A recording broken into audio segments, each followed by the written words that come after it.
In truth, I suppose, like many of you, Brexit is this malign and malingering cloud over all of our lives and has been since the 23rd of June 2016. And I suppose all of us in truth wish that we could get on with it. You know, obviously the preferred outcome for us is the withdrawal agreement, a transition period, a negotiated free trade agreement. But I think it is imperative that we do not, at this stage, succumb to Brexit fatigue.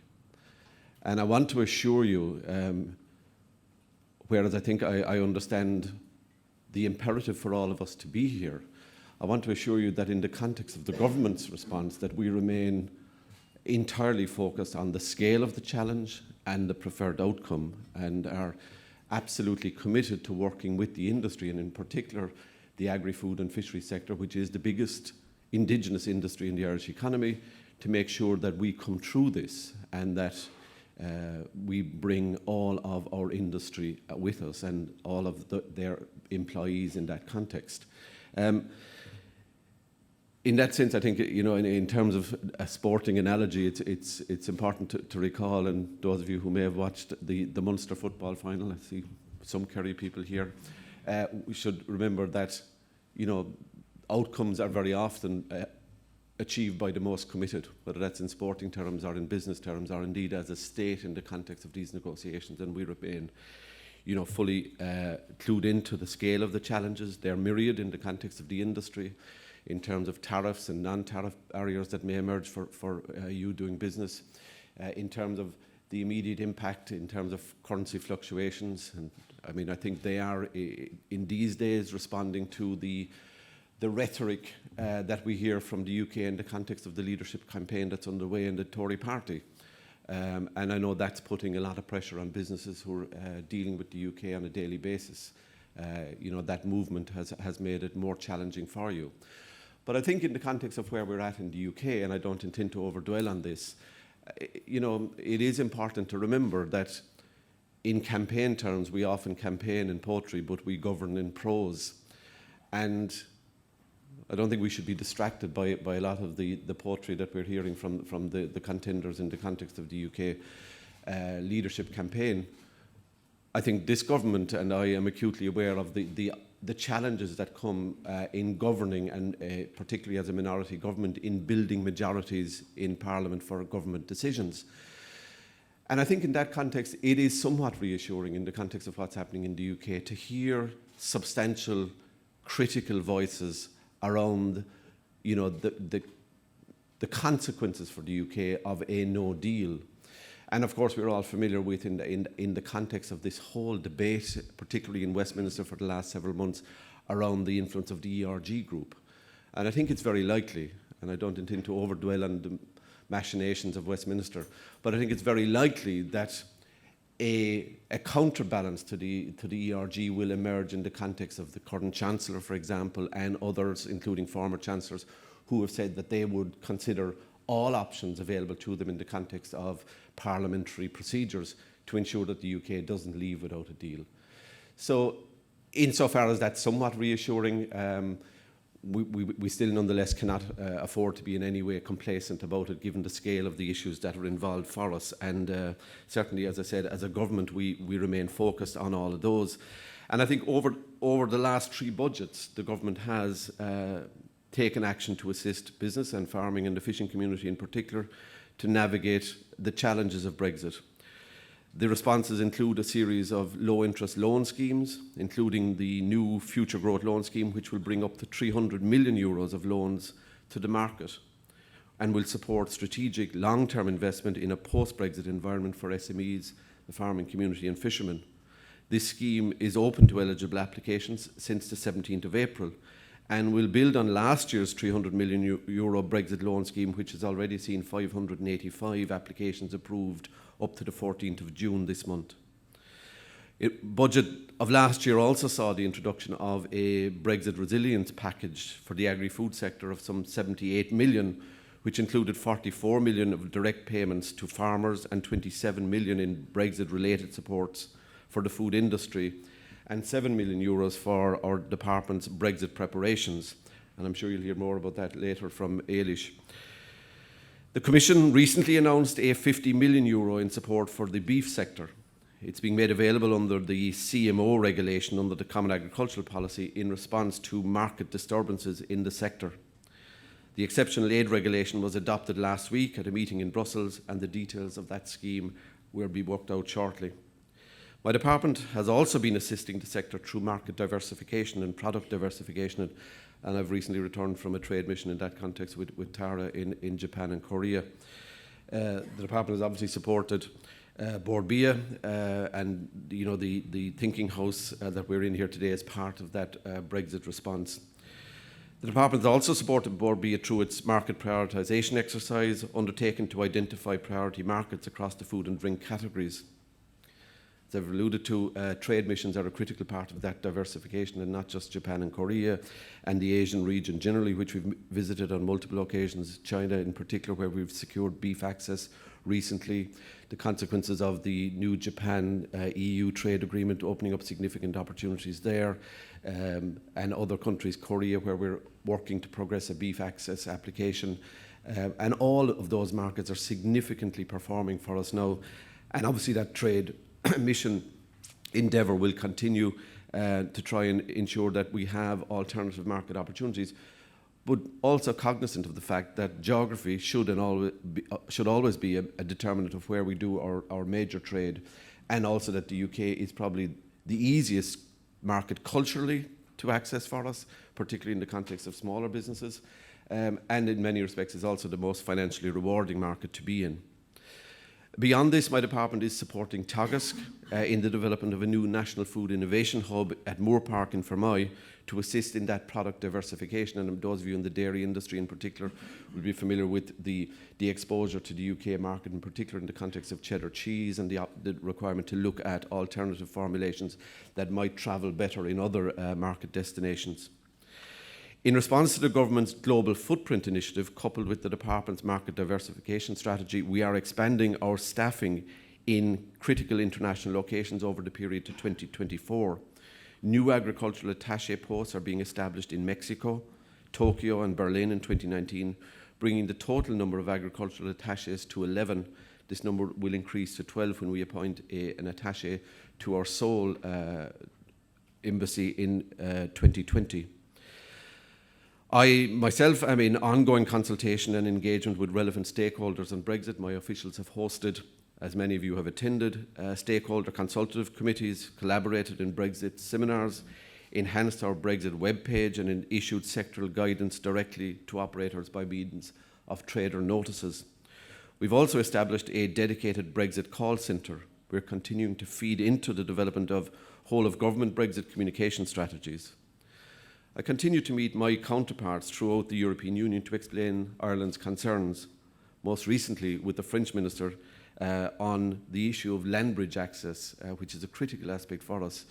Obviously the UK market is in some jeopardy, but it would be entirely unacceptable if our access to European Union markets, which are accessed via the United Kingdom land bridge, were also to be put in jeopardy. So those negotiations with those relevant EU member states where access via port infrastructure in Cherbourg or elsewhere, Ostend, so therefore the Belgian and French countries and the Dutch in particular are critically important for us in that endeavour. With regard to fisheries, my officials and I have had intensive negotiations with the European Commission, other relevant member states, and particularly the Group of 8, the Spanish, the French, the Belgians, the Dutch, the Danes, the Swedes, the Germans and ourselves, regarding the potential negative impact of a disorderly no-deal Brexit on the Irish fishing industry and indeed on the wider seafood industry as a whole. The key issues for us in a no-deal situation, which we have emphasised in all discussions over and above those facing all sectors, are the potential loss of access for Irish and other European Union vessels to the UK fishing zone, the need to ensure ongoing protection of fish stocks in the waters around Ireland from a subsequent increase in fishing effort, and potential mitigation measures for the seafood sector at a European Union level.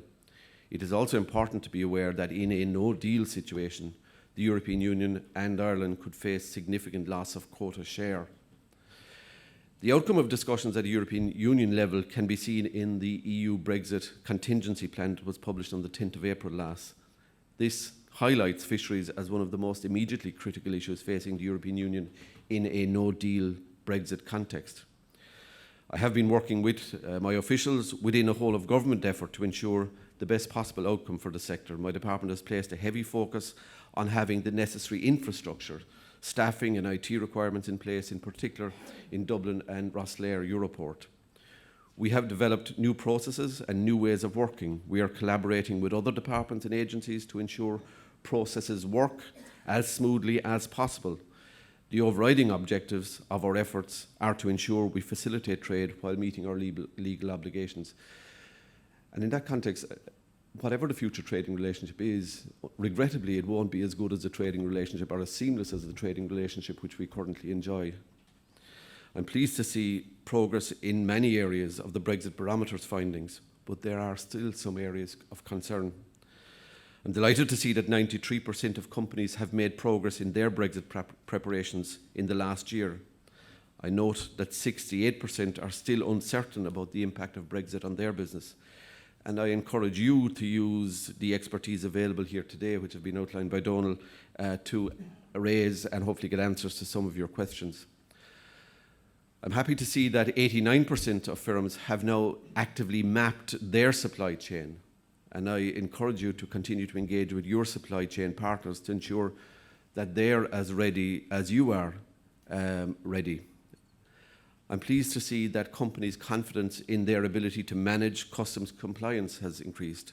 I encourage the nearly half of companies who have not yet considered the cost of customs processes and compliance to do so at the earliest possible date. Time is running out, and insofar as they are your partners in business, I think the networking that's critical in the next number of months as we face the 31st of October deadline, it is imperative that your endeavours are not frustrated by the lack of preparedness by your business partners. And I think that's something that collectively we will be increasing the messaging on and communicating directly as a department and as a government with all businesses.